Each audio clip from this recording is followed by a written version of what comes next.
নবী করিম সাল্লাল্লাহু আলাইহি ওয়াসাল্লামের অন্যতম একটা গুণাগুণ ছিল, ভালো এবং যোগ্য মানুষদের জন্য নবী করিম সাল্লাল্লাহু আলাইহি ওয়াসাল্লাম সফলতার দোয়া করতেন, তাদেরকে মূল্যায়ন করতেন।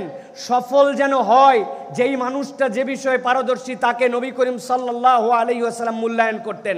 নবী করিম সাল্লাল্লাহু আলাইহি ওয়াসাল্লাম দোয়া করেছেন দুইজন মানুষের জন্য। খেয়াল করে দেখেন, আমরা সকলেই কম বেশি জানি এই হাদিসটি। রাসূল সাল্লাল্লাহু আলাইহি ওয়াসাল্লাম দোয়া করলেন, আল্লাহুম্মা আইজ্জিল ইসলাম বিআহাব্বি হাযাইনি রাজুলাইনি ইলাইকা বিআবি জাহলিন আও বিউমর ইবনুল খাত্তাব। আল্লাহ, হয় আবু জেহেল অথবা ওমর ইবনুল খাত্তাবকে দ্বারা আপনি ইসলামকে সম্মানিত করুন। এই দুইটা মানুষ সমাজে প্রভাব প্রতিপত্তিশীল, এই দুইটা মানুষের সমাজে পাওয়ার আছে, এই দুইটা মানুষের লিডারশিপ আছে। কিন্তু মুহাদ্দিসিনে কেরাম বলছেন, নবী করিম সাল্লাল্লাহু আলাইহি ওয়াসাল্লামের এই দোয়াটা ওমর রাদিয়াল্লাহু তাআলার জন্য কেন কবুল হয়েছিল জানো? কেননা আল্লাহ নবী সাল্লাল্লাহু আলাইহি ওয়াসাল্লাম বলেছিলেন, আল্লাহ আবু জেহেল অথবা ওমরকে আপনি ইসলামের জন্য কবুল করেন। আবু জেহেল তো তার আসল নাম ছিল না, তার নাম ছিল আবুল হাকাম। কিন্তু নবীজি বলছেন আবু জেহেল। আল্লাহ কেন আবু জেহেলকে, তাহলে এই মূর্খের বাপকে কেন আল্লাহ কবুল করবেন? এই জন্য আল্লাহ নবীর দোয়াকে কবুল করেছিলেন ওমর ইবনুল খাত্তাব রাদিয়াল্লাহু তাআলার জন্য। সুবহানাল্লাহি ওয়া বিহামদিহি।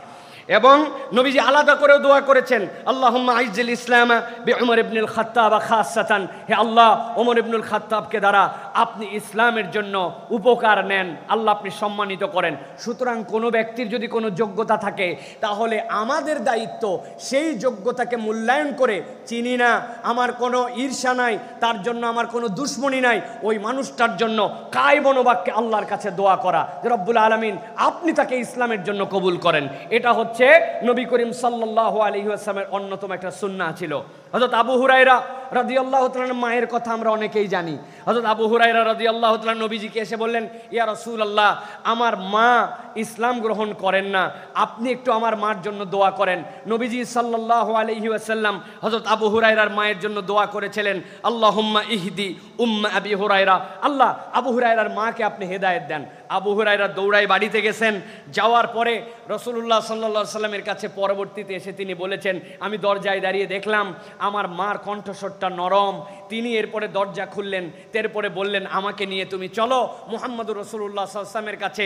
আমি তার কাছে যে আমার যে শাহাদা, এই শাহাদাটা আমি তার কাছে যে পাঠ করতে চাই। প্রিয় ভাইরা, এই যে মন, দোয়ার মন, মানুষের জন্য কল্যাণকামিতার মন, আজকে আমরা আমাদের সমাজের বাস্তবতায়, বিশেষ করে আমরা যারা বাঙালি মুসলিম, আমাদের এই মন থেকে এই জিনিসটা চলে গেছে। আমাদের মনের মধ্যে ঈর্ষা, আমাদের মনের মধ্যে অপরের জন্য কল্যাণকামিতা নেই, আমাদের মনের মধ্যে অপর ভাইটা এগিয়ে যাক এই মেন্টালিটি নেই। আমরা শুধুমাত্র সবসময় মানুষের খুঁত ধরা, ভুল ধরা এবং মানুষ কিভাবে এগিয়ে না যেতে পারে, আমি কেবল এগিয়ে যেতে পারি, এই টেন্ডেন্সিটা আমাদের মধ্যে আসছে।